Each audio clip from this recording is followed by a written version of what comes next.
Assalamualaikum warahmatullahi wabarakatuh. Ya, bagaimana kabar ya anak-anak semuanya? Semoga dalam keadaan sehat walafiat. Selamat datang dan selamat mengikuti. Sebelumnya silakan di subscribe, like, dan isi nama kelas di kolom komen. Oke, kita lanjutkan bahasan pelajaran IPS di bab 2 ya.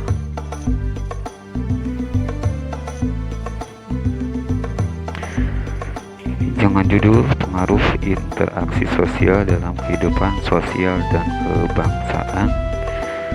Bagaimana pengaruhnya interaksi sosial di dalam kehidupan kita sehari-hari di dalam masyarakat? Apakah interaksi itu berjalan atau tidak? Baik, sebelumnya kita lihat pengertian mobilitas, karena ini melanjutkan materi dari yang sebelumnya. Apa itu mobilitas? Mobilitas adalah suatu perpindahan dari satu tempat ke tempat lain. Lihat gambar di situ ada masa lalu dan saat ini. Ini bahwa adanya perpindahan ataupun mobilitas seseorang dari posisi satu ke posisi yang lainnya. Kemudian ada mobilitas menurut para ahli di sini, Horton dan Han. Si Horton mengatakan mobilitas sosial sebagai gerakan perpindahan dari satu kelas sosial ke kelas sosial lainnya. Kemudian si Kim Balyo mengatakan bahwa mobilitas sosial adalah memperoleh keterangan tentang kepantasan struktur sosial atau suatu masyarakat. Yang ketiga ada Surjono Sukanto di sini mengatakan bahwa mobilitas sosial adalah suatu gerakan dalam struktur sosial, yaitu pola-pola tertentu yang mengatur organisasi suatu kelompok sosial.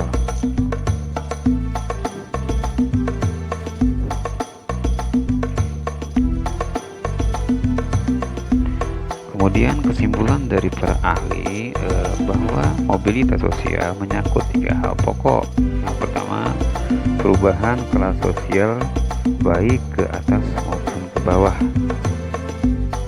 Yang B, dialami oleh manusia secara individu atau kelompok, artinya seluruh manusia pasti akan mengalaminya. Kemudian yang ketiga, terjadi dampak sosial terhadap kelas sosial.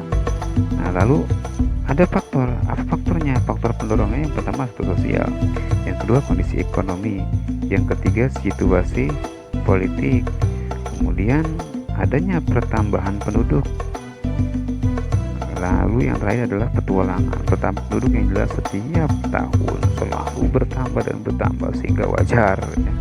Itu namanya mobilitas. Kemudian faktor penghambatnya apa? Adanya kebudayaan, kemudian lingkungan asal, tradisi, ekonomi, perbedaan jenis kelamin ataupun gender.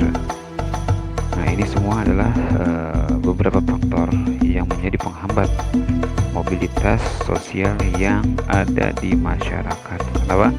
Karena yang jelas terkadang orang suka malas. Kemudian jenis-jenis mobilitas sosial, di sini ada mobilitas secara horizontal, apa itu? Yaitu perpindahan kedudukan secara mendatar atau perpindahan dalam lapisan yang sama.